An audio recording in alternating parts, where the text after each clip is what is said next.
What if Brazil's dream of winning a sixth World Cup does not depend on tactics, formations, or even the coach, but on one fragile body and one controversial superstar? As the countdown to the 2026 FIFA World Cup begins, one question continues to dominate Brazilian football like no other. Will Neymar play, or will Brazil go to North America without the player who has defined an entire generation of the Seleção? Neymar himself has already admitted that 2026 could be his final World Cup and that he desperately wants to be there.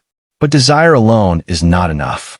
His return to the national team remains uncertain, clouded by injuries, long absences, and a growing debate that is now dividing Brazil's football icons and its current leadership.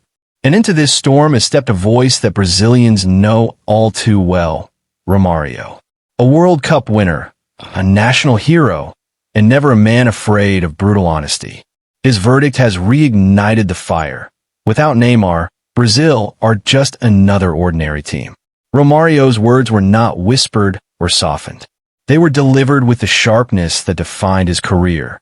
The striker who carried Brazil to World Cup glory in the United States in 1994, who won 2 Copa America titles and a Confederations Cup, and who wore the colors of clubs like Barcelona and Valencia, believes that despite all the talk of rebuilding and new projects, Neymar remains the center of gravity for Brazilian football.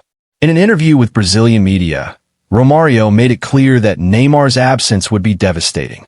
According to him, Brazil's dream of lifting the World Cup for a 6th time would drift even further away. He acknowledged the obvious concerns: Neymar's fitness, his physical condition, the long recovery process, but still insisted that the risk is worth it.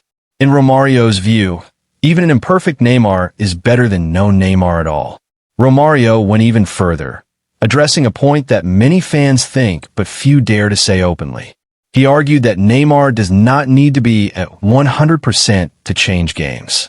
70%, in his words, would be enough. Enough to decide matches. Enough to tilt the balance. Enough to make defenders hesitate and teammates believe. Romário admitted that he does not know whether Neymar will ever return without physical problems, but he does know one thing. Neymar, in any condition, possesses something Brazil currently lacks: the ability to create something out of nothing. That rare quality that separates contenders from champions. And then came the line that shook Brazilian football once again. Without Neymar, Romário said, Brazil would unfortunately become just like 4 or 5 other ordinary teams. Not special, not feared, not favorites. This statement was not just emotional nostalgia. It was a direct challenge to the current direction of the national team. By saying this, Romário effectively removed Brazil from the clear favorites list for the 2026 World Cup, at least if Neymar does not return. It was also an indirect criticism of the idea that Brazil can simply move on, relying on collective systems, young talent, and tactical discipline alone. For Romário, Brazil without Neymar loses its identity, its unpredictability, and its aura. And this is where the clash begins, because Brazil's current head coach, Carlo Ancelotti, sees the situation very differently. Ancelotti, one of the most successful coaches in football history, has already drawn a firm line. Neymar, he has said, will only be considered for the World Cup if he is fully fit. No compromises. No sentimental selections. No risks based on reputation. For Ancelotti, the physical demands of modern international football leave no room for half-fit stars, no matter how talented they are. This stance has created a clear philosophical divide. On one side, Romário represents the traditional Brazilian belief in genius over structure and match winners over systems. On the other, Ancelotti represents a modern, pragmatic approach where fitness, balance, and reliability are non-negotiable. Neymar now stands at the center of this conflict, not just as a player, but as a symbol of what Brazil wants to be in 2026. To understand why this debate is so intense, we need to look at what actually happened when Neymar was not there. Neymar last wore the Brazilian jersey on October 17, 2023, in a World Cup qualifier against Uruguay. That night ended in disaster. Neymar suffered a devastating ACL injury, one of the most serious setbacks of his career. Since then, Nearly 2.5 years have passed. In that time, Neymar has been absent, recovering, struggling, and fighting to return. But Brazil, too, has changed, and not necessarily for the better. Without Neymar, Brazil played a total of 26 matches.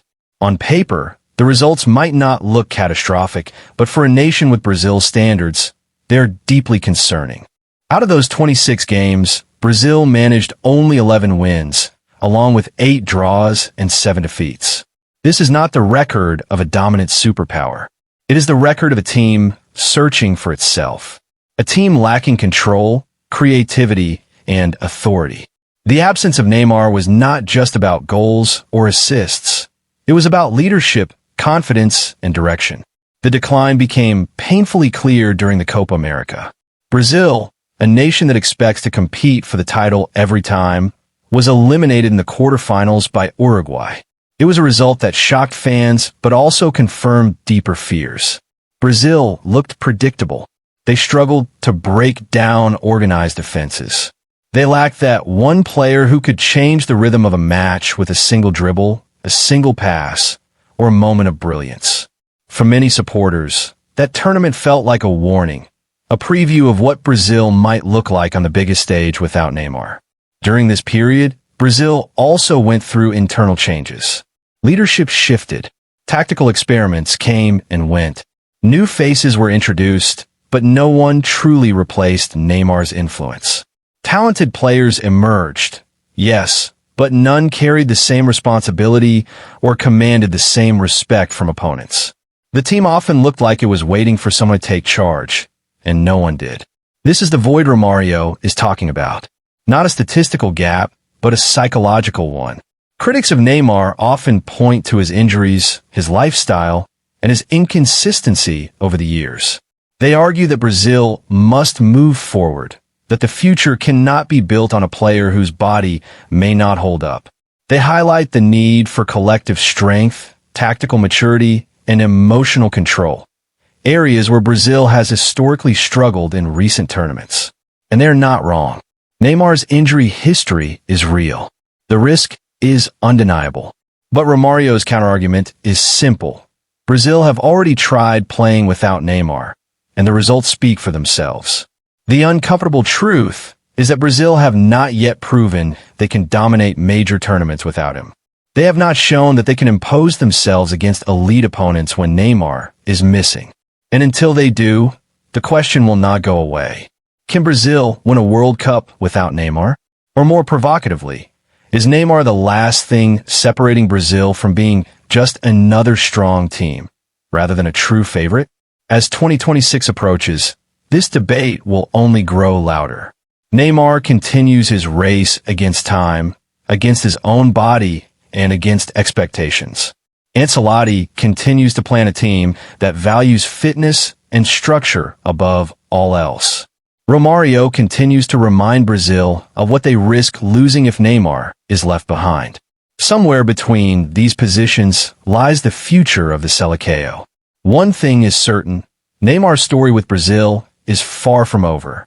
Whether he returns as a fully fit leader, a partially fit risk worth taking, or not at all, his shadow will loom over every squad announcement, every tactical decision, and every World Cup prediction. And when Brazil finally steps onto the pitch in North America, the world will be watching, not just to see how they play, but to answer the question that defines this era of Brazilian football. Is Brazil still Brazil without Neymar?